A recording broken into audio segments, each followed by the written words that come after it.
Hello everybody, welcome to the Ozark Hobby Adventurist. I am Ken, and today we are working on Project Overlander. Now, an Overlander vehicle is a vehicle that you could take into the wilderness for an extended period of time, and you would carry all your tools, all your spare parts, your food, any type of camping equipment, survival equipment, whatever you're going to need. You're going to pack it all in one vehicle and you're going to go. Extra gas, extra oil, extra coolant, you name it, it goes along with you. So we are going to turn this into the ultimate off-road camper. And the first thing we're going to do is we are going to remove the roll cage. Now, I've already gone and taken out a bunch of screws, and you'd have 2 screws here, 2 screws here, and 2 screws right here. And that's what you have to take out to get that off. Okay, now the next thing we're going to do is we are going to have to take the doors off. Now, if you look real close here, you can see how from this spot to this spot here is level all the way across, and that's where the top of the back door is. But for right now, we're not going to worry about trying to cut the door, we're just simply going to remove it. Now, the best way to do that is to get your little tip drill, and you pull your little itty bitty drill bit out of there, and you get you a pair of needle nose pliers, and you simply stick it in the hole and you push the pin out. And if you're not careful,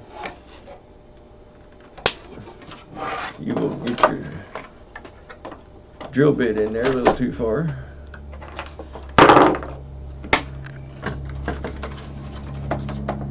And then you gotta put your pin back in there to get your drill bit back. I practiced that a whole bunch so I could do it right the first time, and evidently I managed to screw that up. So,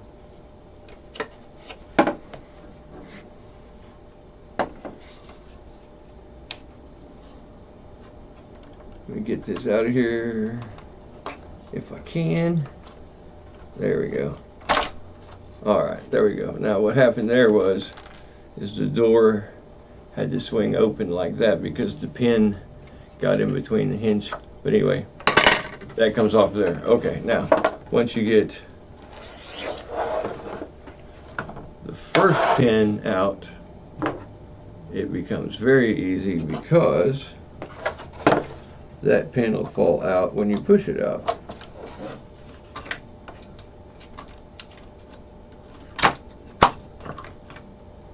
Usually. There it is. And then this door comes off. Alright, now put that back where it goes. We're going to put our parts in our little plastic baggie that says Overlander Jeep. And I will be right back with the materials that we will need to start building on this. Now, most of you guys probably got a couple of these things sitting around the house, and these things come in real handy even when they're broke down and you've lost a lot of the trays.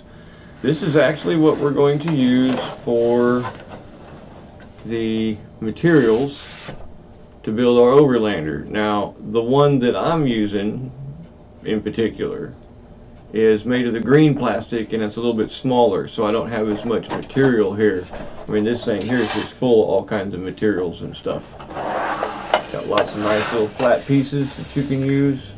On mine, I'm using these 2 holes right here to be my rear mounting holes because they fit absolutely perfect. I just gotta oblong a hole a little bit, and I'll end up using a washer on a screw.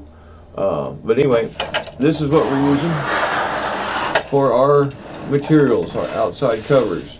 Now, if you guys get real creative, you could use some of these old pieces for like the plastic, for making glass or little odds and ends parts, but this plastic is really fragile. What I'm going to do with this box here is I'm going to put me a switch and a transformer in here, And basically I'm going to build a battery charger and a cooling fan built into this so that I can take and make slots down here for my batteries. And then all I got to do is pull my cord and plug it in and be all good to go. So,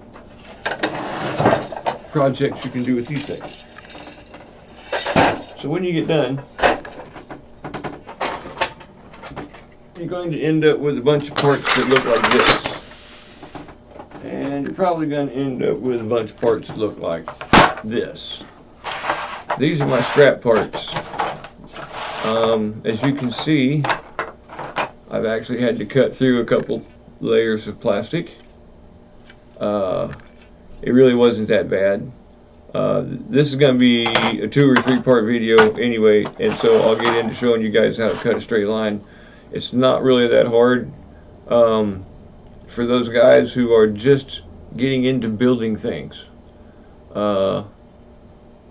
Always build it close, but always build it to where you can file or sand it down or trim it down a little bit more to get it exactly where you want to be. A lot of guys will overcut things from the get-go, and then everything just kind of doesn't fit at all.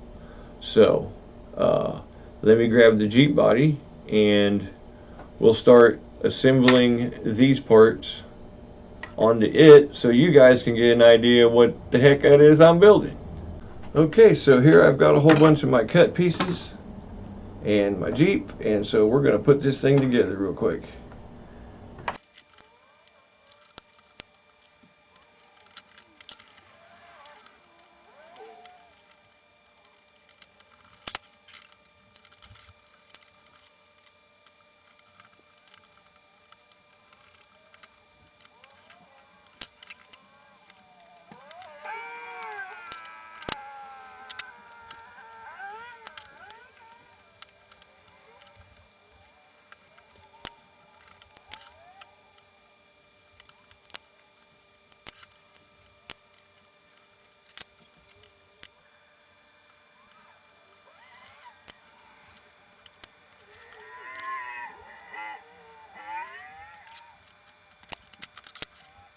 Okay, and here we are. Here's the basic idea. This piece here I built as a width gauge, and eventually it will fit up in here.